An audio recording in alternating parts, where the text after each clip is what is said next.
Nah, kan ini luar biasa nih kalau kita mengaca kepada ajaran Islam itu. Tapi sayang, sewaktu Belanda menjajah Indonesia, dia menjajah juga wilayah pendidikan.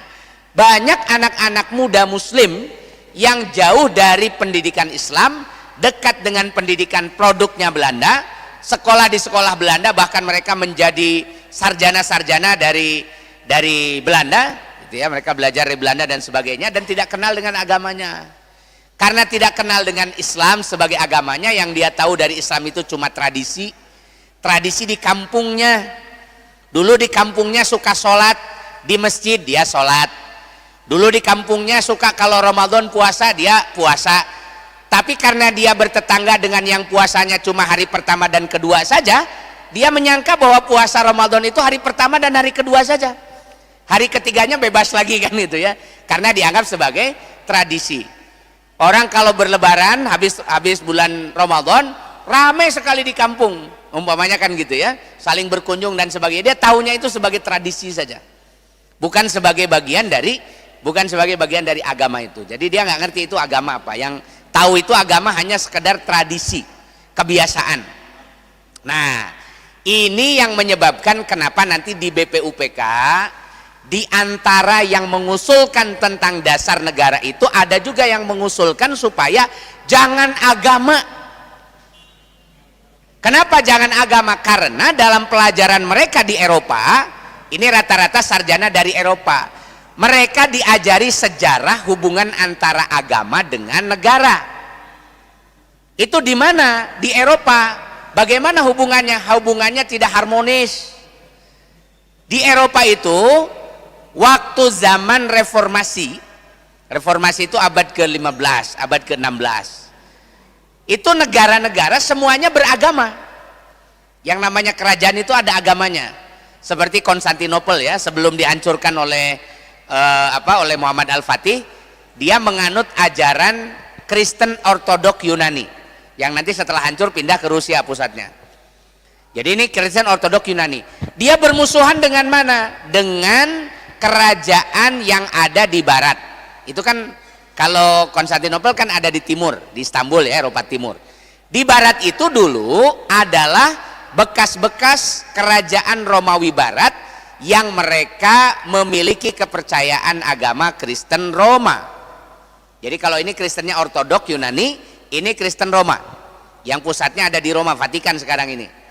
Nah, mereka punya agama, dan yang namanya negara dengan agama itu ternyata sejarah perangnya panjang sekali sampai hari ini. Contoh misalnya di Inggris, sewaktu ada reformasi, Inggris ini penguasanya dia tidak mau menganut agama Kristen Roma.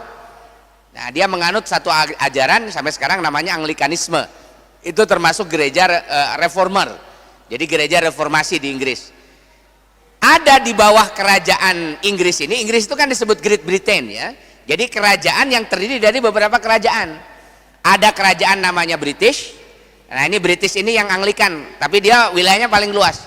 Kemudian ada yang disebut dengan kerajaan Skotlandia, Scotland. Yang satu lagi adalah kerajaan Irlandia, Ireland.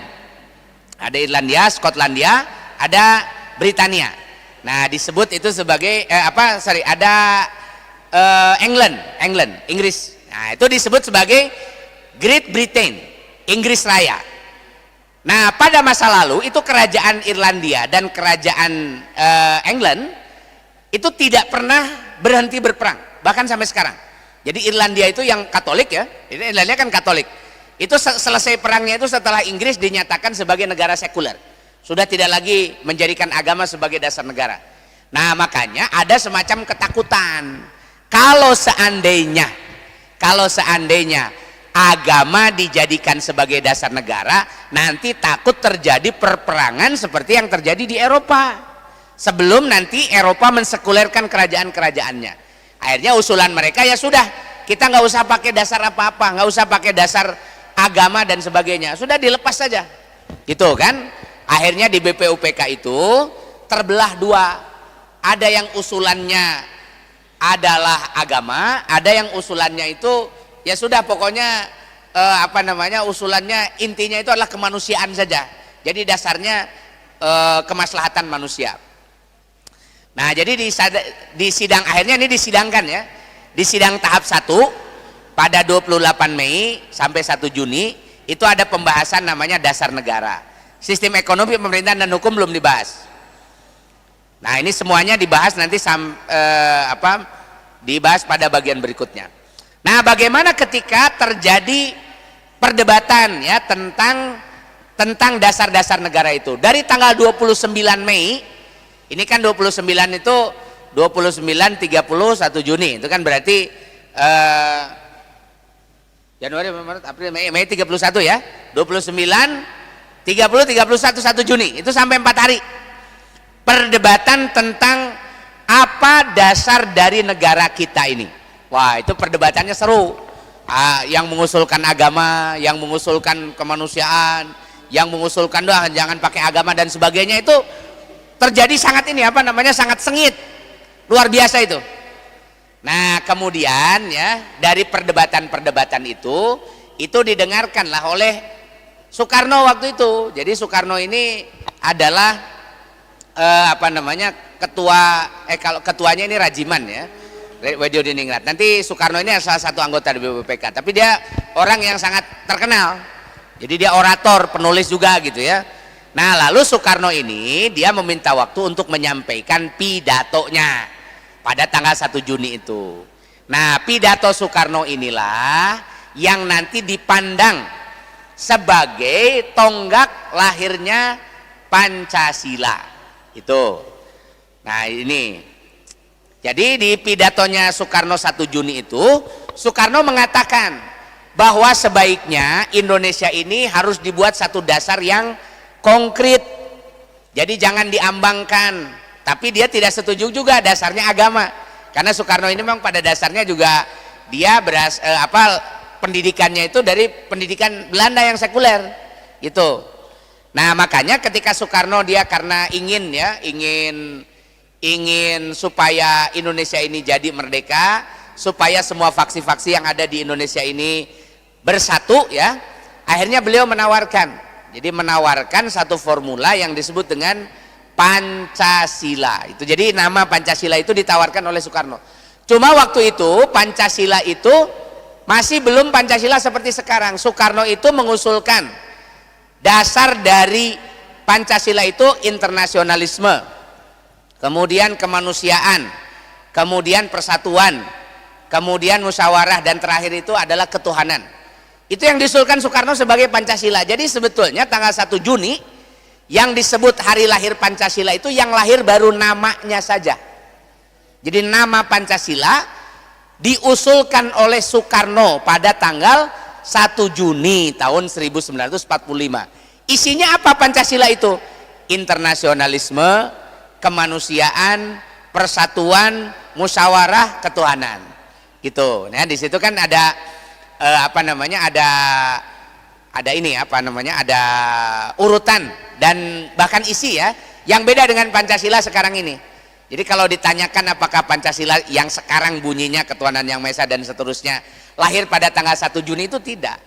Yang lahir 1 Juni itu adalah nama Pancasila. Jadi the name of Pancasila is born. Nah, dia nama Pancasila itu betul dilahirkan at 1 Juni. Dia dilahirkan pada 1 Juni itu adalah Pancasila yang namanya Pancasila itu. Tapi kata Soekarno, Pancasila yang 5 itu kalau mau diperas-peras boleh juga menjadi Trisila. Internasionalisme, kemanusiaan dan keadilan. Jadi dia bisa diperas itu. Atau kalau mau diperas lagi katanya bisa menjadi Ekasila, yaitu Ekasila ya dia sebut sebagai gotong royong. Jadi dari Pancasila yang 5 dia boleh peras lagi menjadi Trisila, boleh diperas lagi menjadi Ekasila. Dan bahkan ya pada tanggal 1 Juni pidatonya Soekarno tidak memastikan bahwa namanya harus Pancasila, itu tidak, dia kasih alternatif. Kalau mau silahkan namanya boleh Pancasila, poinnya ini. Boleh Trisila, poinnya ini. Boleh juga kalau mau cuma satu aja. Dasar negara kita ini adalah gotong royong. Nah, itu ya yang ditawarkan oleh Soekarno 1 Juni. Mestinya kalau mau fair, tanggal 1 Juni itu bukan hanya lahir Pancasila, tapi lahir Pancasila, Trisila dan Ekasila. Gitu, karena dia muncul semua di situ. Bukan cuma Pancasila. Gitu. Jadi Pancasila, Trisila, Ekasila. Nah, kalau nggak percaya silakan buka saja itu pidato-pidato Soekarno-nya. Klik aja di Google tuh banyak sekali. Pidato Soekarno 1 Juni tahun 1945 di sidang BPUPK.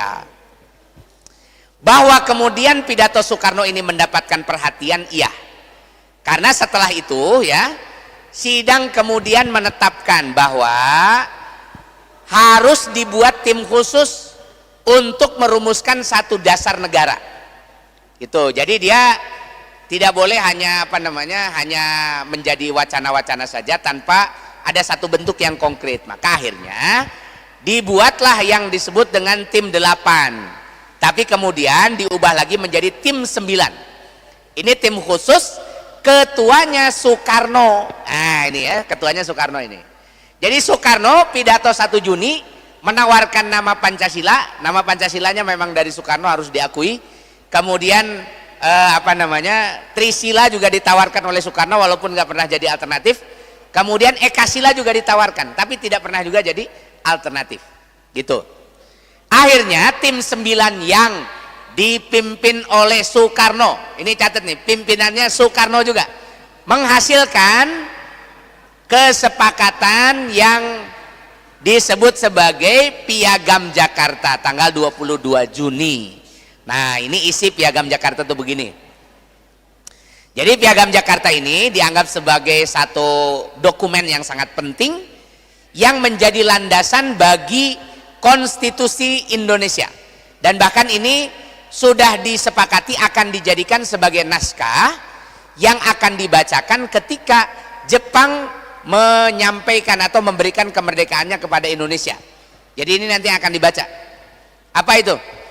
Bahwa sesungguhnya kemerdekaan itu ialah hak segala bangsa, dan oleh sebab itu maka penjajahan di atas dunia harus dihapuskan karena tidak sesuai dengan peri kemanusiaan dan peri keadilan. Nah ini gagasan dasar ya, kenapa Indonesia harus merdeka, karena kemerdekaan itu adalah hak. Jadi kemerdekaan itu adalah sesuatu yang dimiliki oleh setiap orang dan dimiliki oleh setiap bangsa. Itu gagasan pertama. Yang kedua, dan perjuangan pergerakan kemerdekaan Indonesia telah sampailah kepada saat yang berbahagia dengan selamat sentosa, mengantarkan rakyat Indonesia ke depan pintu gerbang negara Indonesia yang merdeka, bersatu, berdaulat, adil dan makmur. Jadi yang kedua adalah pengakuan adanya perjuangan untuk sampai pada kemerdekaan Indonesia. Jadi kemerdekaan Indonesia itu bukan hadiah siapa-siapa, tapi dia adalah hasil perjuangan. Yang ketiga, atas berkat rahmat Allah yang Maha Kuasa, dengan didorongkan oleh keinginan luhur supaya berkehidupan kebangsaan yang bebas, maka rakyat Indonesia menyatakan dengan ini kemerdekaannya. Gitu ya.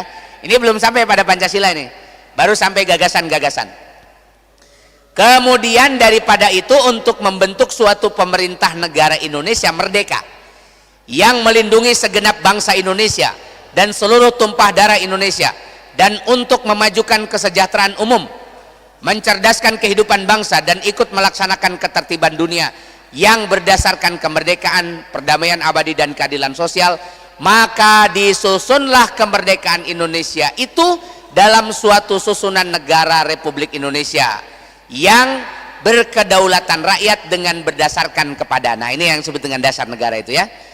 Pertama, ketuhanan dengan kewajiban menjalankan syariat Islam bagi pemeluk-pemeluknya menurut dasar kemanusiaan yang adil dan beradab, persatuan Indonesia, dan kerakyatan yang dipimpin oleh hikmat kebijaksanaan dalam permusyawaratan perwakilan, serta dengan mewujudkan suatu keadilan sosial bagi seluruh rakyat Indonesia. Tangani pada tanggal 22 Juni pada tahun 1945 oleh Panitia 9. Siapa Panitia 9 itu? Pertama Soekarno, yang kedua Ahmad Subarjo, yang ketiga Abdul Kahar Muzakir, yang keempat